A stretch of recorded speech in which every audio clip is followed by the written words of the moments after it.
வணக்கம் நண்பர்களே. 2026 ஏப்ரல் மாத கிரக அமைப்புகளின்படி தனுசு ராசிக்கான பலன்கள். இந்த 2026ஆம் ஆண்டினுடைய ஆரம்ப பகுதிகள் இந்த கூட்டு கிரகத்தினுடைய ஆதிக்கம் அதிகமாக இருக்கும் அப்படின்னு ஏற்கனவே இந்த வருட பலன்கள் எல்லாத்துலையுமே சொல்லியிருந்தேன். அப்படித்தான் இந்த கடந்த 2-3 மாதங்களாக இந்த கூட்டு கிரகங்களுடைய ஆதிக்கம் வலுப்பெற்ற நிலையில் உலகளாவிய விஷயங்கள் ரொம்பவுமே சலசலப்புகளுக்குள்ள உள்ளாயிடுச்சு. அதுலேயும் இந்த மார்ச் மாதமானது கிரகண நிலைகள் இருந்ததுனால போர் மாதிரியான அச்சுறுத்தல்களும் இன்னும் மற்ற விஷயங்கள் கூட ஒரு இன்டெசிஷன் மேக்கிங் அப்படிங்கிற மாதிரி தான் இருந்துகிட்டு இருக்கு. ஆனால் இந்த கிரகண மாற்றங்களால் ஏற்படக்கூடிய விளைவுகள்லாம் எப்படி இருக்கும் அப்படிங்கிறத பற்றி கூட ஏற்கனவே வீடியோலாம் போட்டிருக்கோம். ஆனால் இந்த ஏப்ரல் மாதம் அப்படின்னு பார்த்தோம்னா இந்த கூட்டு கிரகங்களுடைய ஆதிக்கம் அப்படிங்கிறது சற்று விலக ஆரம்பிக்குது. அதாவது முழுவதுமாக விலகிறது இல்லை, பட் இது வரைக்கும் ஒன்றாக இருந்த கிரகங்கள் அப்படிங்கிறது இனி அப்படியே நகர்ந்து விலகி போக ஆரம்பிக்குது. ஆனால் இந்த ஏப்ரல் மாதம் அப்படிங்கிறது கடந்த 2-3 மாதங்கள் இருந்த மாதிரி பெரிய அளவு ஸ்ட்ரெஸ் எல்லாம் இருக்காது. ஓரளவுக்கு எல்லா விஷயங்களுமே ஒரு கம்ஃபர்ட் ஜோனுக்கு வரத்தான் ஆரம்பிக்கும். பட் இன்னும் முழுவதுமாக பெரிய கிரகங்கள் விலகலை அப்படிங்கிறதுனால அடிக்கடி ஏதாவது ஒரு பதட்டம் அடைகிற மாதிரி நியூஸுக்குள்ளே கொடுத்துக்கிட்டு தான் இருப்பாங்க. பட் இருந்தாலுமே நாரதர் கழகம் நன்மையில் முடியும் அப்படிங்கிற மாதிரி தான் விஷயங்கள் எல்லாமே மாறும். அதனால் இந்த உலகளாவிய விஷயங்கள் அப்படின்னு பார்க்கும்பொழுது இந்த மாதம் ஓரளவுக்கு எல்லாமே கொஞ்சம் கட்டுப்பாட்டில் வரும் அப்படின்னு சொல்லலாம். பட் ஆரம்பத்தில் கொஞ்சம் அப்படி இப்படின்னு சொல்லுவாங்க. பட் இருந்தாலுமே அதெல்லாம் பெரிய தாக்கத்தை எதுவும் ஏற்படுத்தாது. பட் இந்த மாதம் இயற்கை சீற்றங்களில் கொஞ்சம் கவனமாக இருக்கணும். பொதுவாக சித்திரை மாதம் கத்திரிவேல் கொளுத்தி எடுக்கும் அப்படிங்கிறது தான் எல்லாத்துக்கும் தெரியும். பட் போன வருடம் பார்த்தீங்கன்னா சித்திரை மாதம் நல்லா மழை பெஞ்சுது, அதையும் ஏற்கனவே அந்த பலன்களை சொல்லியிருந்தோம். இந்த வருடமும் பார்த்தீங்கன்னா இந்த சித்திரை மாதங்களில் மழை பொழியும். பெரிய அளவில் இந்த வெயிலினுடைய தாக்கம் அப்படிங்கிறது இருக்காது. பட் சித்திரை மாதத்துக்கு முன்கூட்டியே பார்த்தீங்கன்னா இந்த வெயிலினுடைய தாக்கத்தை ஓரளவுக்கு காட்டிட்டு போயிடும். அதனால் இந்த ஏப்ரல் மாதம் நீர் சம்பந்தப்பட்ட விஷயங்களை தான் கொஞ்சம் கவனமாக இருக்கணும். கடல் சீற்றங்கள் இல்லைன்னா ஆறுகள் அலப்பறித்து போகிறது, இல்லைன்னா அதிக மழை பெய்தால் அதனால் ஏற்படக்கூடிய பாதிப்புகள், இல்லைன்னா நீர்நிலைகளில் இருக்கக்கூடியவங்களுக்கு ஏற்படக்கூடிய பாதிப்புகள் அப்படின்னு இந்த நீர் சம்பந்தப்பட்ட தொந்தரவுகள் அப்படிங்கிறது இந்த மாதம் கொஞ்சம் அதிகமாகவே இருக்கும். ஸோ அதனால் எல்லாருமே அது சார்ந்த விஷயங்கள் காரியங்களில் கொஞ்சம் கவனமாக இருந்துக்கோங்க. இந்த மாதம் உங்களுடைய ராசிநாதன் ராசிக்கு 7ஆம் இடத்துல வக்ர நிவர்த்தி பெற்று சஞ்சாரம் செய்துட்டு வர்றாங்க. மற்ற கிரகங்களுடைய நிலைகள் அப்படின்னு பார்க்கும்போதும் ஒரு கலவையான நிலைகளில் தான் இருக்குது.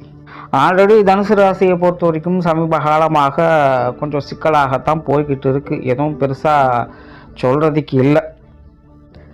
நல்லது கெட்டது சரி தப்பு அப்படின்னு பிரித்து பார்க்க வேண்டிய அவசியமெல்லாம் இல்லை. எதெடுத்தாலுமே கொஞ்சம் அடங்கி போக வேண்டிய ஒரு சூழ்நிலை தான் இருக்குது. ஏன்னா என்னதான் நல்லதையே செஞ்சாலும் மற்றவங்களுடைய பார்வைக்கு அது குற்றம் குறையாகத்தான் தெரியுது. ஸோ தனுசு ராசிக்காரங்க இப்படிப்பட்ட சூழ்நிலைகளும் அவங்க சிக்கிட்டு தான் இருக்காங்க. காரியம்னு எடுத்துட்டா ஜானேனா முளசு இருக்குதுங்கிற நிலமை தான். விஷயம் அப்படின்னு எடுத்துட்டா நாம் ஒன்று நினைக்க தெய்வம் ஒன்று நினைக்குதுங்கிற நிலமை தான். ஸோ இப்படி எதை எடுத்தாலுமே இக்கரை கக்கரை பச்சை அப்படின்னு போயிட்டு இருக்கிறதுனால தனுசு ராசியை பொறுத்த வரைக்கும் கடந்த 2-3 மாதங்களாகவே கொஞ்சம் சிரமமாக தான் எல்லா விஷயங்களும் போயிட்டு இருக்குது. ஸோ இந்த மாதம் இந்த கூட்டு கிரகங்களுடைய நிலைகள் விலக ஆரம்பிக்குது. அதனால் கொஞ்சம் நல்ல விஷயங்களை எதிர்பார்க்கலாம். பட் முழுமையான நன்மை அப்படின்னு சொல்கிறதுக்கு இல்லை. கொஞ்சம் ரிலீஃபாக இருக்கலாம். பெரிய அளவில் டிஸ்டர்பன்ஸ் இருக்காது. மற்றவங்களும் பெருசாக எந்த தொந்தரவும் கொடுக்க மாட்டாங்க. அவங்க வேலையில் பார்த்துட்டு போயிட்டு இருப்பாங்க.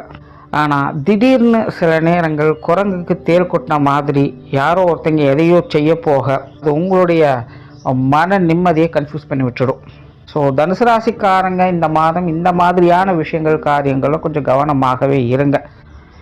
எல்லாம் நல்லா தானே இருக்குது, அதை அப்படி பண்ணிடலாம், இதை இப்படி பண்ணிடலாம், அவங்க சொன்னதை செஞ்சிடலாம், இவங்க சொன்னதை செஞ்சிடலாம் அப்படின்னலாம் போய் எதுலேயும் இப்படி சிக்கிக்காதீங்க. எதுவாக இருந்தாலும் கொஞ்சம் பொறுமையாக விட்டு பிடிச்சு கவனமாக கையாளுங்க. இல்லை அப்படின்னா அது உங்களுடைய மன நிம்மதியை கெடுத்துடும். அதாவது தனுசை பொறுத்த வரைக்கும் நல்லதா கெட்டதா அப்படின்னு பிரித்து பார்க்க வேண்டிய காலகட்டம் இது இல்லை. எதுவாக இருந்தாலும் அது நமக்கு சாதகமாக முடியுமா பாதகமாக முடியுமான்னு பார்க்க வேண்டிய சூழ்நிலைகள் தான் இருக்குது. அதனால் தனுசை பொறுத்த வரைக்கும் யார் எப்படி என்ன செஞ்சிட்டாலும் சரி அது நமக்கு இம்சை இல்லாமல் இருக்குதா, நம்மளுடைய மனசு சஞ்சலம் இல்லாமல் இருக்குமா, நிம்மதியாக இருக்குமா அப்படிங்கிறத தான் பார்க்கணும். நம்மளை டிஸ்டர்ப் பண்ணாமல் ஒரு விஷயம் போயிட்டு இருக்குன்னா அதுவே பெரிய விஷயந்தான் அப்படிங்கிறத புரிஞ்சுக்காங்க. ஏன்னா ஆல்ரெடி இந்த தனுசு ராசிக்கு அர்த்தாஷ்டம சனிங்கிறது நடந்து கொஞ்சம் நிம்மதியை கெடுத்துக்கிட்டு தான் இருக்குது. இப்போ இந்த மாதம் பார்த்திங்கன்னா சனியனோடு செவ்வாய் புதன் சேர்றாங்க. அப்படிங்கும்போது இதனுடைய வீரியம் இன்னும் அதிகரிக்கவே செய்யும். நிறைய கொலாப்ஸ் பண்ணக்கூடிய விஷயங்கள்லாம் இருக்குது. இந்த அமைப்புகள் பார்த்திங்கன்னா மெயினாக மன நிம்மதியை கெடுக்கும். யாரும் எங்கேயும் என்னமோ பண்ணிகிட்ருக்காங்க, என்னை ஏங்க இதில் எடுத்து விட்டு தேவையில்லாமல் இம்சை பண்ணிகிட்ருக்கீங்க அப்படிங்கிற மாதிரி தான் இருக்கும். அதனால் இதெல்லாம் கொஞ்சம் கரெக்டாக பார்த்து மேனேஜ் பண்ணிக்கோங்க. குறிப்பாக இந்த சொத்து சுகங்கள், வாகன ரீதியான விஷயங்கள், அசட் தொடர்புடைய எந்த ஒரு விஷயங்கள் காரியங்களாக இருந்தாலும் சரி, அல்லது பெற்றோர்கள் சம்பந்தப்பட்ட விஷயங்கள் காரியங்களாக இருந்தாலும் சரி, உடன்பிறப்புகள் சம்பந்தப்பட்ட விஷயங்கள் காரியங்களாக இருந்தாலும் சரி, இந்த மாதம் கொஞ்சம் நிதானமாகவே டீல் பண்ணுங்கள்.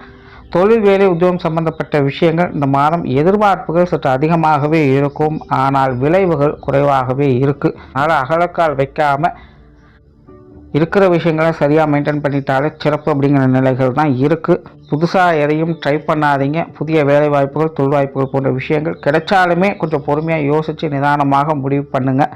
வெளியூர் மற்றும் வெளிநாடு சம்பந்தப்பட்ட விஷயங்கள் ஓரளவுக்கு சாதகமாக இருக்குது. அதனால் உங்களுடைய சூழ்நிலைகளை பார்த்ததை டீல் பண்ணிக்கோங்க.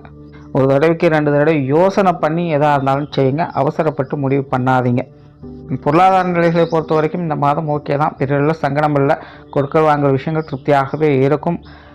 கடன் சம்பந்தப்பட்ட பிரச்சனைகள், சங்கடங்கள் இதெல்லாமே ஓரளவுக்கு கட்டுப்பாட்டிலேயே இருக்கும். ஸோ பொருளாதார நிலையை பொறுத்த வரைக்கும் பெரிய அளவில் சிக்கல் இல்லை. எல்லாமே சமாளிக்கக்கூடிய நிலைகள் தான் இருக்குது. வரவு செலவுகள் ஈக்குவலாக இருக்கும். சொத்து சுகங்களை பொறுத்த வரைக்கும் முன்னாடியே சொன்ன மாதிரி கொஞ்சம் கவனம் தேவை. அவசரப்படாதீங்க. நிதானமாக எதாக இருந்தால் டீல் பண்ணுங்கள். தேவையில்லாத விரயங்கள், அலைச்சல்கள், செலவுகள் போன்ற விஷயங்கள் அதிகமாகவே இருக்குது. சிலருக்கு இந்த புதுப்பிக்கக்கூடிய விஷயங்கள், பழுதுபார்க்கக்கூடிய விஷயங்கள்லாம் ஏற்படலாம். ஸோ இதெல்லாம் கைமீறி கொஞ்சம் செலவுகள் அதிகரிப்பு மாதிரி தோணலாம். ஸோ இதெல்லாம் கொஞ்சம் கவனமாக டீல் பண்ணிக்கோங்க.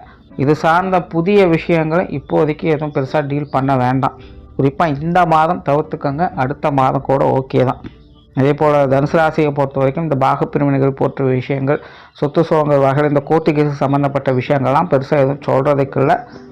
ஒன்று காம்ப்ரமைஸ் ஆகி போய்க்கங்க. அப்படி இல்லைன்னா கால நேரத்தை நகர்த்த முயற்சி பண்ணுங்கள்.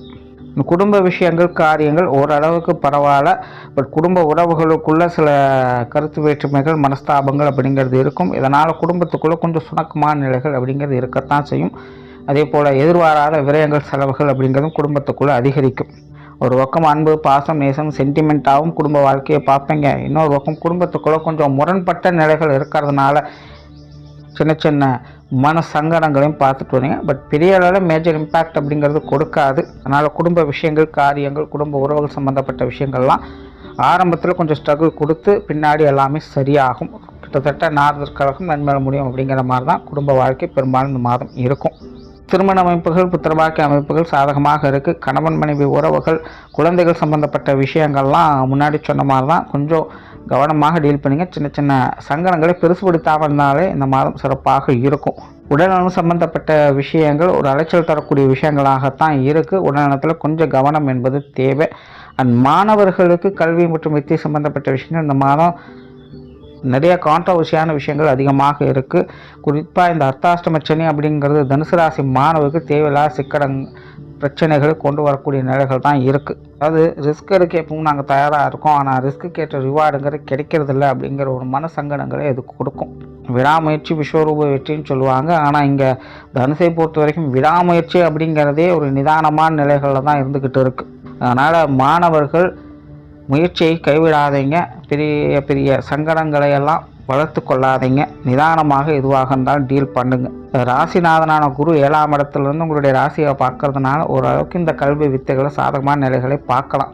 பட் மாணவர்கள் அது எல்லாத்தையும் சுமூகமாக டீல் பண்ணுறாங்களா இல்லையா அப்படிங்கிறது தான் பிரச்சனையே இங்கே. ஸோ தேவையில்லாத சங்கடங்களை வளர்த்து கொள்ளாதீங்க. அதை மட்டும் மாணவர்கள் கொஞ்சம் கரெக்டாக மேனேஜ் பண்ணிக்கோங்க. ஸோ ஓவராலாக தனுசை பொறுத்த வரைக்கும் இந்த மாதம் உங்களுடைய மன சஞ்சலங்கள் இல்லாமல் நீங்கள் பார்த்துக்கிட்டிங்கனாலே இந்த மாதம் சிறப்பான விஷயங்களை பார்க்கலாம். நன்றி, வணக்கம், வாழ்க வளமுடன்.